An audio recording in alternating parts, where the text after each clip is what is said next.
Welcome to Hoima Breeze Hotel, a place of comfort with accommodation, fully stocked bar and restaurant. At Hoima Breeze Hotel, we have the best accommodation and services. Do you want to watch football on large screens or enjoy music with comfort?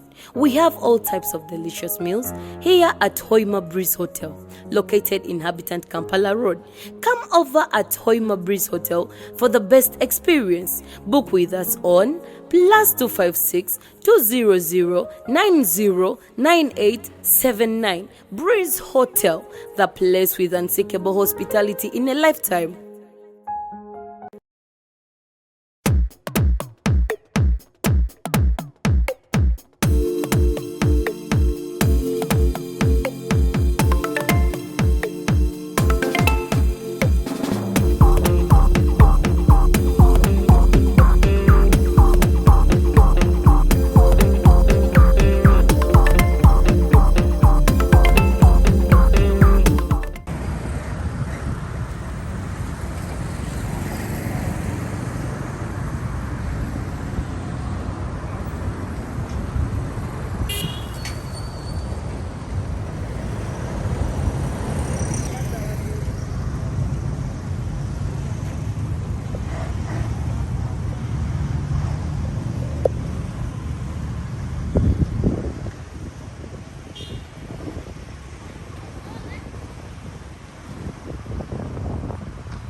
Omanyi bali tusiba tubagamba nti kati gwe funa face nga oli visible abantu bakwagala bakulaba, they like you.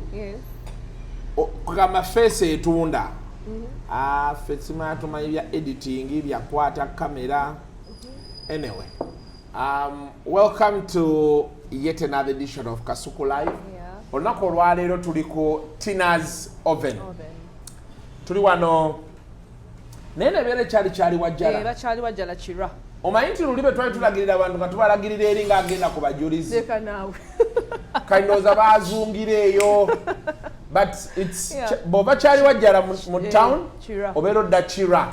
So on your left we wali Tina's Oven. N'akapande kanene obeera okalaba. Tina's Oven. And yeah, we welcome you to Tina's Oven. We want you to feel the experience today. But experience, mungana gifunira munze bendya benywa okitegedde. So Tina, how are you? I'm fine, thank you. How are you? We are happy to have you at Tina's Oven. Kusanyukidde Mami Kasuku. Webale tukyalirako leero. Nange nsanyusa obeera wano. Kale senga naze ne Nicholas yayagala okulya buli kimusala mu maaso. But anyway, I will tell him. Well, he will see it on my channel. Alright, daddy yandiiriddeko. So today we are going to be talking about baking. From donuts, donut. Donuts, cakes, mandazi, pizza, everything. Everything at Tina's Oven we have. Tina's Oven mutandika mwaka ki? Tina's Oven ebadde mu existence for about 5 years. Yes, about 5 years nga tuli mu business tukikuba. Tina's Oven ekuze. Yatandikira abantu watono nnyo ne tuze tukula. Yeah, all courtesy of our customers era tubeebaza nnyo kubanga bebatutuusiza we tuli kati. So okukiyisa mu bwangu chap. What does Tina's Oven do? Okay. Abantu baleko bategeera ekigenda mu Toshiraba. Okay. Kala kawala akalungi ke kagikoze. Ke kakikozaako kennyini oyo jakkalaba. Ola kakola donut ewooma ate olwokko. Yes, kati Tina's Oven tuli bakafulu mu kintu kya cake. Wedding cake, birthday cakes, baptism cakes, everything to do with cake. Tina's Oven is the leading master. Fe tweyita ba cake boss, ba cake masters. Mu kintu kya cake kyo twakimala. Yeah?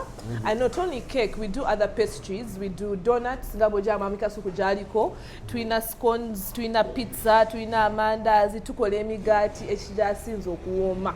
Freshly done, to baking ngabuli lunaku. ate gigwawo buli lunaku. Yeah? So yes, so anything pastry, then tufumba n'emmere. We do fast foods. We have all fast foods, chips, chicken, liver, katogo, pilau, all those things we do. So it is a one-stop center. When you come, you know, you'll have a cup of coffee, you have a donut, you'll have anything on our menu. We have a very rich menu, yeah, and very affordable. Yes, so buli kimu kyonna bw'ojjano n'otuula ojja kunywa kacaayi, ojja kulya ku mmere, ojja kunyuka n'omugaati. Abaana kati bali mu holiday. Kati abaana tebabeera mu holiday okimanyi. Babeera balya buli kaseera. So buli kimu kyonna temutawaana, pastries zonna ez'abaana weeziri. Cakes, donuts, mandaazi, daddies, scones, emigaati, gyonna ogisanga ku Tina's oven. So buli kimu kyonna tukirina ssebo. Ronnie. Mbalinga mudde ku counter wali. Yes. Tina kyayogerako kyakulaga. Nebbeeyi yaako kwata kana akantu kagenda nako. Ati nze kamalirize wano. Genda max awo. Kyakulaga kye kigera max.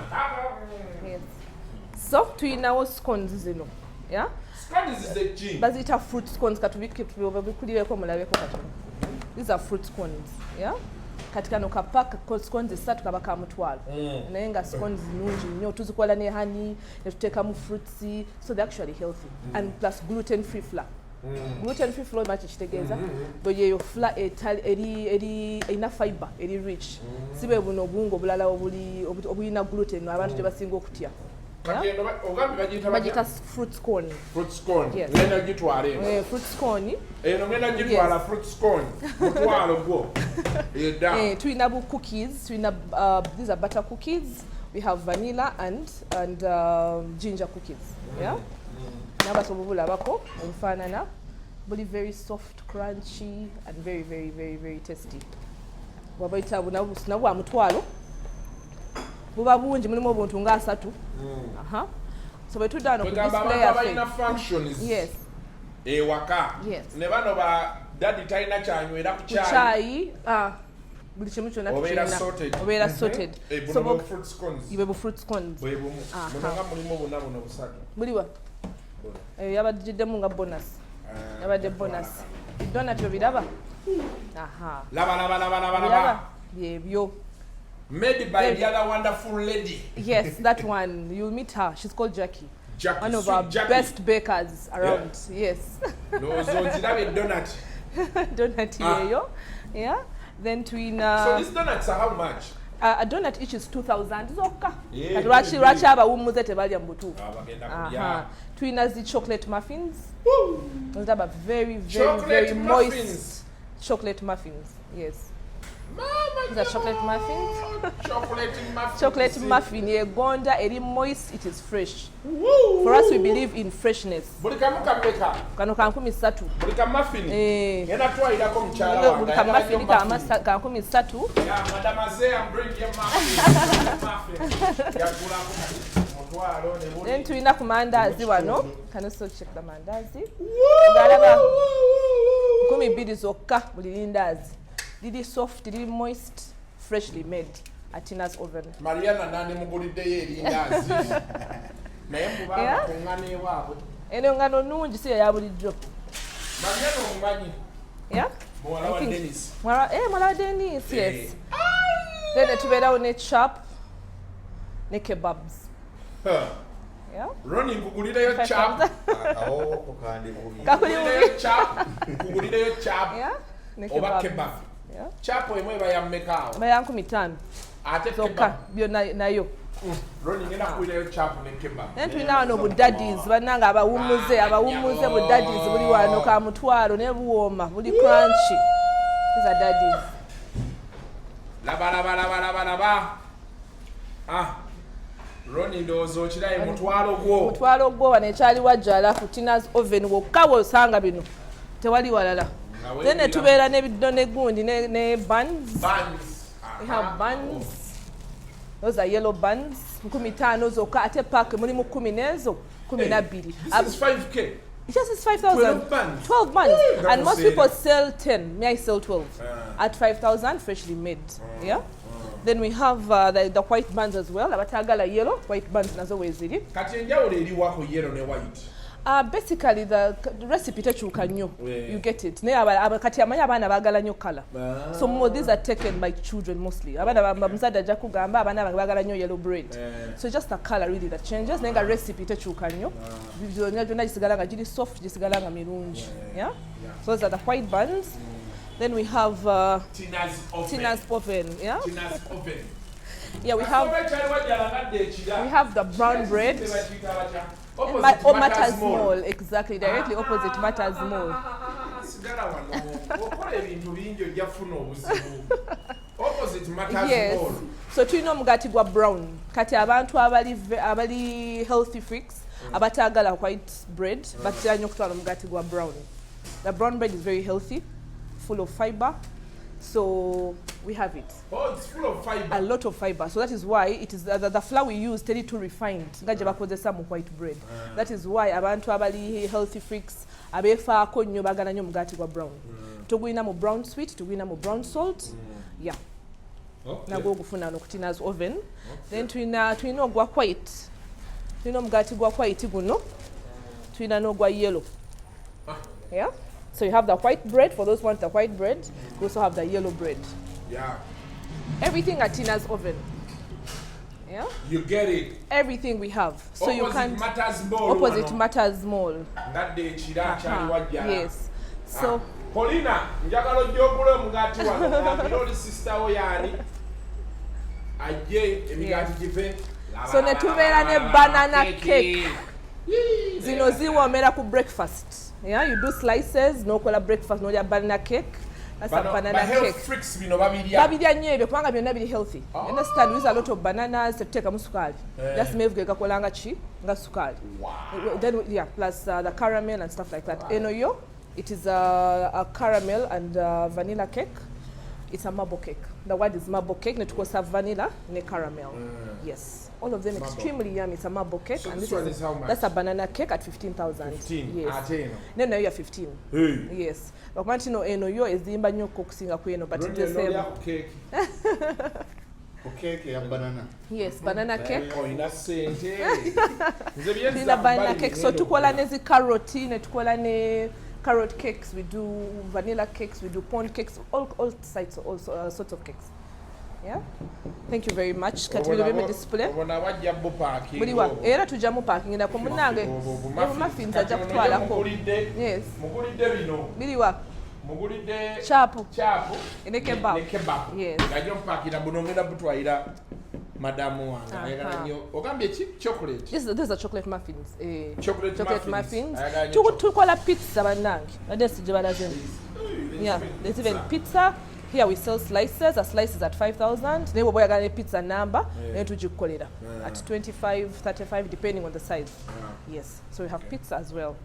Then twina pastries and afumba. We have samosas. Twina chicken, beef, and vegetable samosas. Nazo tuzikola. Yeah. Netukola croissants. Nazo zibeerawo. So lakwate tubisanzeewo katwale tukyabikola ne byonna bikola ki? Byonna bibeerawo. Everything. Okay. So, like I told you, we also do amazing cakes. Some of designing a cake. Sure. So, guys, we are going to see the cakes there. Yeah. Breakfast, what, sweet dates. Abantu bene chali wajja. Tewali kibazunza kujja mu kibuga. Yes. Nga Tina's oven eri wano. Tebe we muri akana kaleete wano. Yeah. Chekayo ya chekafuna bova wano. Come. Come, I introduce you to the amazing team. This is our decorator, the best decorator that we have in town. He's a cake artist. What you know a cake artist munanga? Now babeera yo. Muno mulimo bagusomerera. Saba cake artist on ya chances of decorating a cake. So cake ya character yona joyagala. Ogisanga ku Tina's oven. This is our cake decorator. He's called Roger. Kati wana ewedde munda. Munda kati wede twagimaze katugenda gi decorating kati tuli mukola kati de agundu. Tuteko bukatuni tutekeko bichi byonna. So kyaliko. Amuyita Roger, he's a cake artist. Cake artist Roger. Abantu balina emirimu. Okusange yakugandi artist noloza mukubi wa bifaani. Kumbe bakwata cake. Kyagikola. Atono mchala. Omukyala bamuyita Sembe lulaba obundazi sebo. Bano basobola atokuwaayo koko. Oyo omukyala bamuyita Maureen. naye baker first class baker bebakyasinza okubakinga cakes mandazi pastries zonna ze mulabaawo bano abakyala babiri bamuyita Jackie ye manager waffe at the same time naye first class chef Jackie yakoze donut eyo gy'olidde kamaanyi n'omukyala oyo naye azikola bamuyita Maureen. She also does all the pastries. Unanga boza pastries ezo bana abakyala be bazikola. Yes. Bana mwebale emirimu. Mwebale kwasaganya kintu. Bakwasaganya bana balungi bakintu bakimanyi. So basically zino the cakes za fe. Kati tunagira badinga ewedde. Ne tunatero gimaliza simanyi bamunawo mukyalo ne mwandijirabyeko. Nga tulabe bifaananyi. Nga bwefaanana. Nja kuweereza ebifaananyi nga bwegenda okuvaayo. Okay. So ebyuma byaffe tumixingira buli kimu oven weziri ebyuma bwe biri so tebeeraliikirira any kind of cake we do. Wedding cakes, everything we do. Yeah. Any functional cake we do. We have the equipment, we have everything. So tulibadde wano ko Tina's oven Tina Sokayo. Okay. And we recommend that as you have your functions, you want abaana bawumudde oyagala variety abaana buli lunaku n'obakeeza ku migaati neka daddy tukooye emigaati. We have cakes, we have donuts, we have pizza. We can stand here. Can stand here? Well, here? Yeah. Kanogami bakaitata? Fruit scone. Yes. Fruit scone. Abaana bakyuse ku bintu. Naye tulina abasajja abakulu baliyo banyumya ffe twalyanga omugaati kati embeera yakyuka. Fruit scone, cookies. Ziri wano. Abaana bino kati bye bazannya sanga 8 Nicholas nga alyayo kagondi. Ng'alyayo ka scone, alyayo ka cookie. Bintu byonna biri wano. Exactly. Abana ne bazimba embuto migaati buli kiseera okitegeera ne muwogo osiba omwana alye ku ggolu kuno omulembe abantu tebakyalya mawolu. Please let us be informed. So pass by Tina's oven enamba ogenda kuba ogirawa wansi wano ne bw'obeera hoima we deliver everywhere around the country. Tutwala keki z'emikolo tuzitwala footpoto mbalala Kasese gulu wonna tutuukayo ekyo tokyeraliikirira gwe tuwe bwi order ffe tugikoleko tujjajje kutuusako wonna woli ekintu kibeere nga kitambula. Super. Alright kati obangenda kweyongeza ki weeyongeze byonna biri wano naye saagala teekamu ngano nyingi naye donut kibadde super kyembadde neetaaga okweyongeza but I have some tea to take. So let me enjoy myself. Until next time. Don't forget Chari Wajjala opposite Matters Mall. Ekipande wekiri kinene Tina's oven. Ojja kuba okiraba ojja bawagire Tina mumuwagire kuba naye atuwagira bamukubala nga Kasuku Live. Njagala nnyo buli ngabooza Kasuku tukwagala nnyo ne bana abantu abanteekamu ssente mwabalabaze mutanteekamu mulaba bulabi bwe kiseera Kasuku wakoze show naye wadde bibiri sibiraba kati reward me by supporting Tina. Aye Tina asigale nga naye akola ki? Yes, supporting Kasuku Live. Yes. Thank you very much. Thank you for supporting Kasuku Live. Thank you for supporting Tina's Oven. We are looking forward to having you at Tina's Oven any day, anytime. Tugula usawa emu tugala usawa nyeze ekiro. So tewekwasa, we are always open from Monday to Monday. Tubeerawo cake z'abaana muzireete abaana bali mu room mula pastries weziri. So everything we have. Yes. Ate waliwo n'abasoologa nti njagala Kasuku surprising mukyala wange oba omwami wange. Tulina wano obutemi lwakwa twali tusenzeewo tulina eriya wano musobola okujja nze nenfubutuka eri mu ffumbiro ne cake mukyala wo nagamba oh my god Kasuku I love you gwe n'omanya nti essaawa yonna kiggwa. Anyway until next time mubeere bulungi. Thank you very much. Mweraba.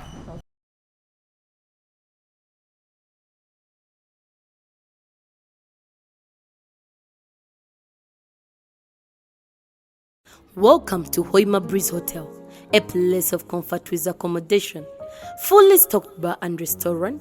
At Hoima Breeze Hotel, we have the best accommodation and services. Do you want to watch football on large screens or enjoy music with comfort? We have all types of delicious meals here at Hoima Breeze Hotel, located in Habitant Kampala Road. Come over at Hoima Breeze Hotel for the best experience. Book with us on +256 200 909879. Breeze Hotel, the place with unsinkable hospitality in a lifetime.